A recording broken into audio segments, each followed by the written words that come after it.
Before we go on, I know, Henrique, you came on looking to find out specifically about exchanges. So we might just answer that first before I share my screen again, and Simon has some stuff to share as well.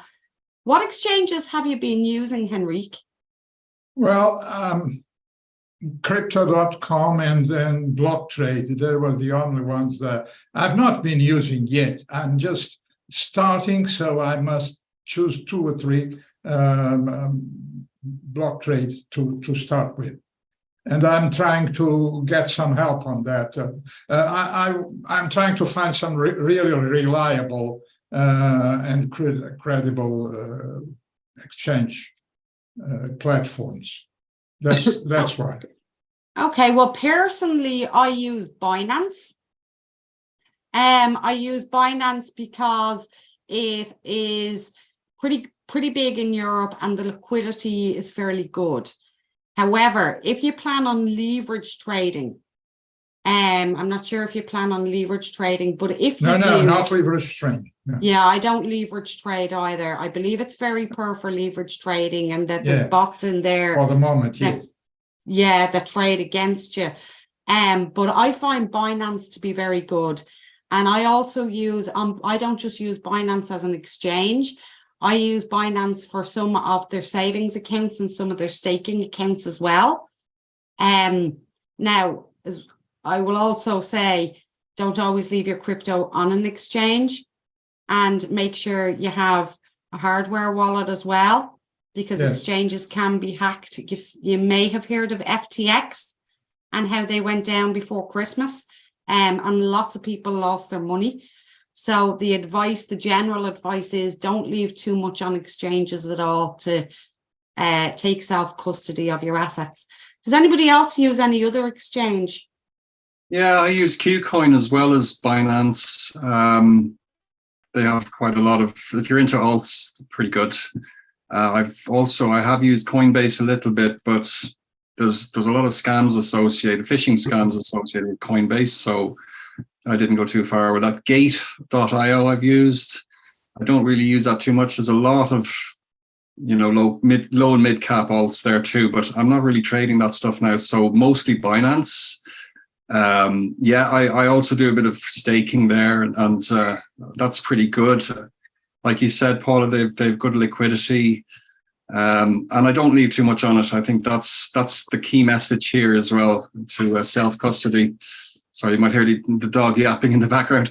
Binance would be my main one as well. So that's where I would start. I think it's probably a good place to start, but take your time. I mean, you can paper trade, I think, as well on Binance if you just want to get used to the actual trading side without committing any real money.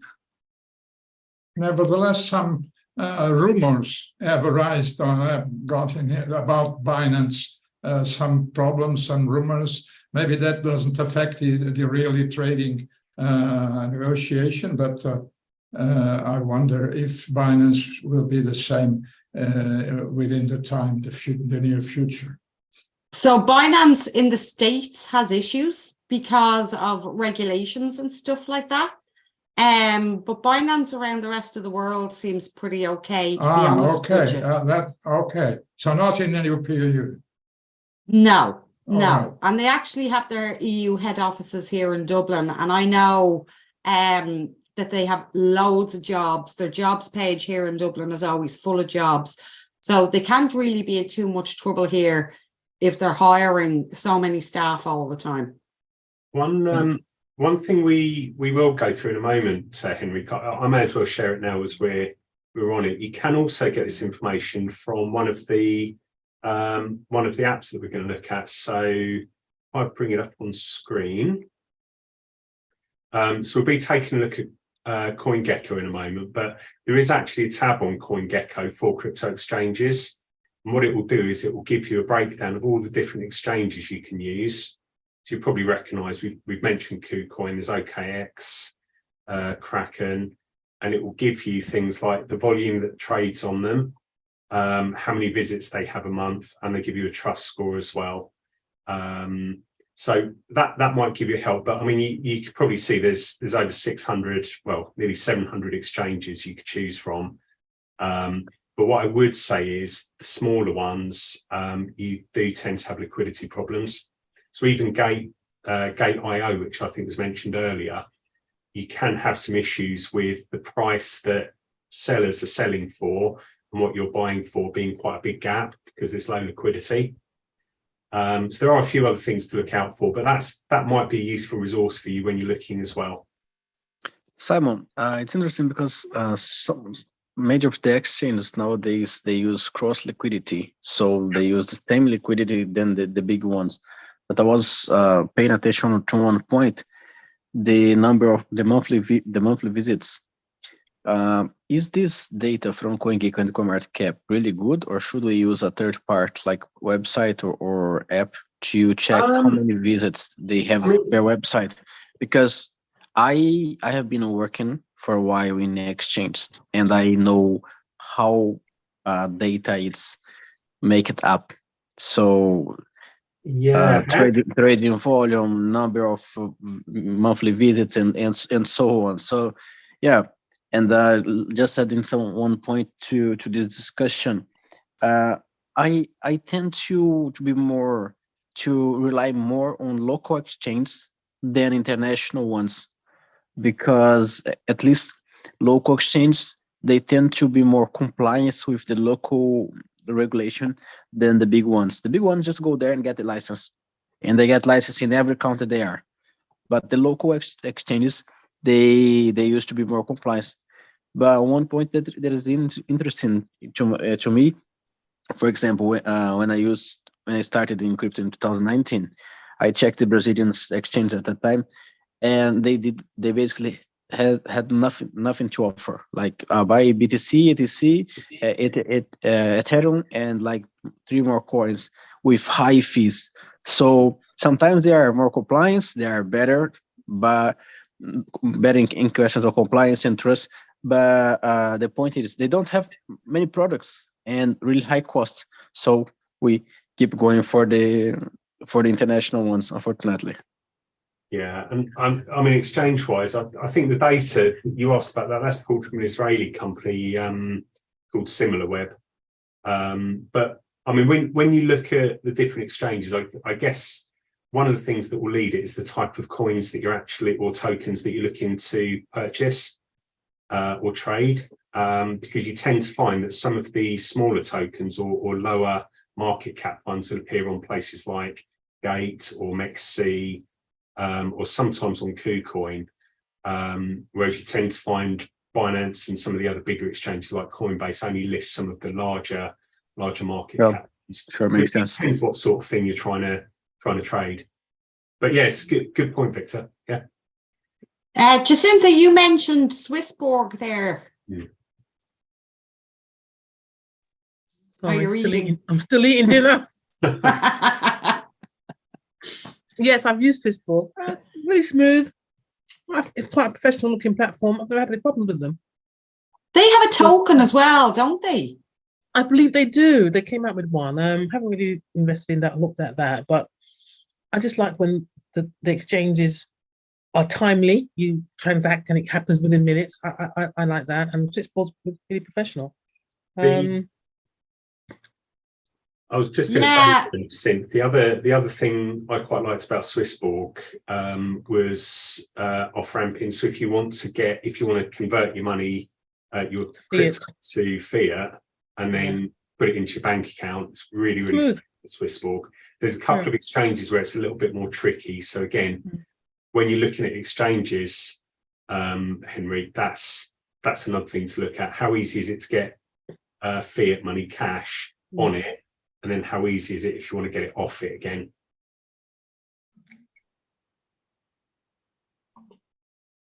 We have somebody mention as well. Robert, you mentioned Kraken. Yeah, I've used Kraken for a few years, and I have a few bank accounts in Portugal, and I've never really had any issue with Kraken. So I have exchanges, accounts with all the exchanges. So I use Binance as well. but it's just hard to get fiat out of Binance. Whereas with Kraken, even within 30 minutes, I can sometimes get the money in and out because they have instant SEPA. And then most of the time it's just spent with the approval, and they're usually pretty quick as long as you're not withdrawing anything suspicious, and you got all your KYC in order, then the approval is really quick, and then it's instant SEPA, so it's like a matter of a minute, and it hits your bank account. Excellent. And Sad, you mentioned MEX and Nexo. They're smaller ones. They're good for low caps. That's true. I really like Max C because I can find really unpopular cryptos over there. And moreover, to be honest, when I buy crypto, if I'm interested in something, I just go to CoinGecko and I search for the exchange with the highest volume there. And I also check if the trust score of the exchange is quite high. And then I just buy it there and I transfer it either to a hot wallet on my computer or to my ledger.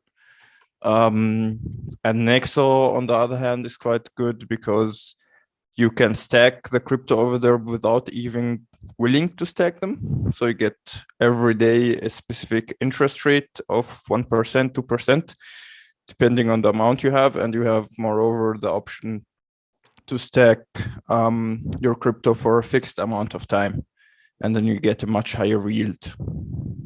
Okay, and are they good for on-ramps and off-ramps, so getting fiat on and off with?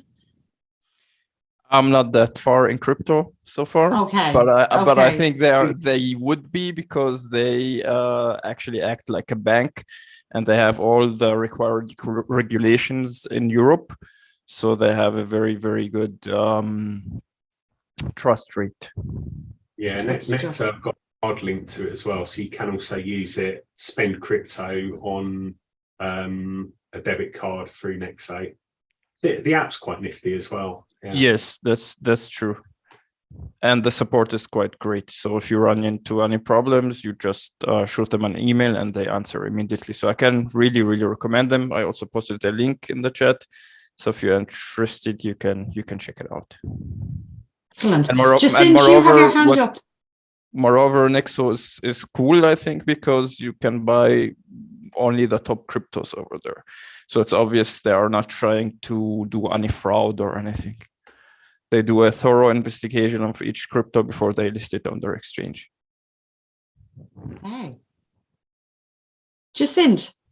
Yes, I just wanted to say, Sad, thank you for that, because that's a really good You're welcome. explanation, a really good methodology that the platform conducts itself. It's really helpful to know for those still doing research. One thing I would say I've learned from the last bull run, however long that spanned, half the time I didn't know I was actually in the bull run, apparently it was that when you actually do want to try an off ramp, the one time I tried, Binance went down, Coinbase went down.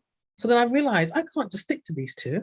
I need to have 5 or 6 registration completed, all the ID, and uploaded all your ID evidence. You need to be prepared. You need to be really prepared and have a good 5 or 6 of them so you can move around in case 1 or 2 of them crash, or just the volume just makes them go down. I totally agree with that, Jacinth, because I had a similar, when Theta token went up to around $17, it's about $1 at the moment. I had it on crypto.com and I was desperately trying to sell it, and crypto.com just kept going down. So I was stuck, and then it dipped down. You and 10,000 others. Yeah, it dipped down to $14. So I held a bit of it, but I could have had, I think it was $17.50.